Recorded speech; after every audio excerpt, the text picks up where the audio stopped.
నిన్నటి దినము మున్సిపల్ సమావేశానికి జరిపి అజెండాలో తీర్మానాలని ఆమోదించినట్టుగా వాళ్ళు చెప్పడం జరిగింది.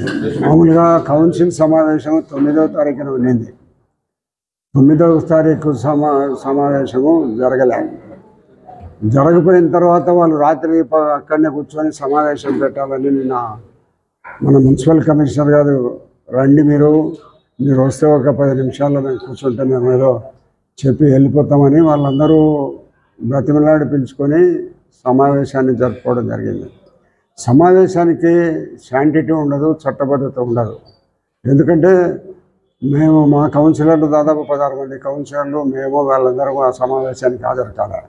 9వ తేదీ సమావేశానికి మేమందరం హాజరైన సందర్భంగా వాళ్ళందరూ సమావేశం జరపకుండా కమిషనరు క్షమాపణ చెప్పాలా అనే దాని మీద చాలాసేపు ఒక అర్ధగంట సేపు వాళ్ళందరూ మాట్లాడడం జరిగింది. దాని మీద మేము చాలాసేపు వాళ్ళు చెప్తా ఉన్నాం, వాళ్ళు ఏదైనా ఉన్నతాధికారులకు మీరు ఫిర్యాదు చేసుకోండి, లేదా కమిషనర్ మీద ఏదైనా కూడా మీరు ఎవరు ఏం చేసుకున్నా ఆయన పై అధికారులు ఉన్నాడు, ఆర్డీ ఉన్నాడు, డైరెక్టర్ మున్సిపల్ అడ్మినిస్ట్రేషన్ ఉన్నాడు, ఆయనకు ఫిర్యాదు చేసుకోమని చెప్పినా వాళ్ళు వినకుండా గొడవ చేస్తూ వచ్చి పోడియం దగ్గర కూర్చోవడం జరిగింది. మేము కూడా చాలాసేపు వెయిట్ చేసిన తర్వాత మేము బయటికి వెళ్ళిపోయినాం. కమిషనర్ గారు కూడా మాతో పాటు వచ్చినారు, ఎందుకంటే సమావేశం జరగలేదు కాబట్టి ఆయన బయటికి రావడం జరిగింది.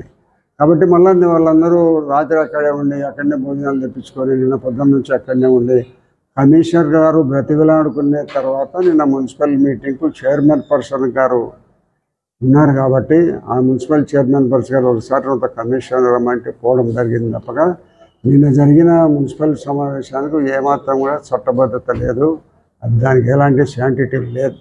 కాబట్టి ఈ మున్సిపల్ నిన్న జరిగిన సమావేశము పూర్తిగా వాళ్ళ తృప్తి కోసం జరిగిన సమావేశం కానీ ప్రజల కోసం జరిగిన సమావేశం కాదు.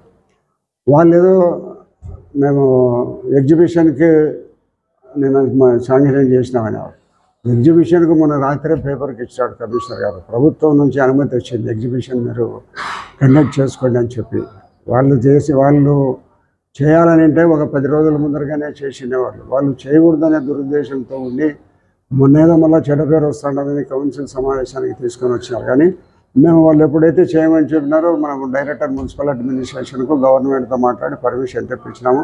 పర్మిషన్ కూడా దాని ప్రకారము 12వ తారీఖున దాని నిర్ణయం కూడా నిర్వహించడం జరుగుతుంది.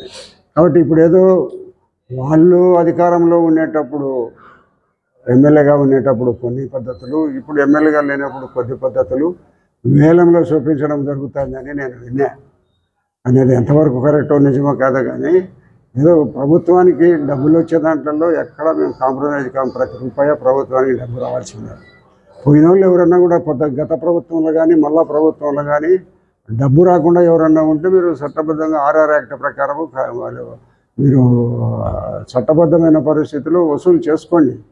ఎవరు దీంట్లో నాకైతే మనాతన అనేది ప్రభుత్వంలో జరిగే ఏ ఒక్క పని విషయంలో మనాతన అనే ప్రాధాన్యత ఉండదు. అందరూ చట్టబద్ధతగా పనిచేయాలా, నిజాయితీగా పనిచేయాలా, ప్రతి ఒక్కరూ బాగా ఉండాలనే కోరుకునేవాడిని నేను. దాంట్లో ఏదో మళ్ళీ 35 రూపాయలు టికెట్ పెట్టాలి, ఇంత టికెట్ పెట్టాలంటే ఎవరైనా కొంతమంది ఆచరించి చెప్తా ఉంటే వింటాం, వాళ్ళు ఆచరించకుండా చెప్తుంటే వినేది ఏమి లేదు. అయితే నేను ఇప్పుడు దీన్ని వ్యతిరేకిస్తానని కూడా కాదు, కానీ వాళ్ళ మన ఎగ్జిబిషన్ను పెట్టేటప్పుడు ఏమేమి రూల్స్ పెడతారో చూసి తర్వాత మాట్లాడదాం. కాబట్టి నిన్న జరిగిన మున్సిపల్ సమావేశానికి చట్టబద్ధత లేదు, అది ఆమోదయోగ్యం కాదు.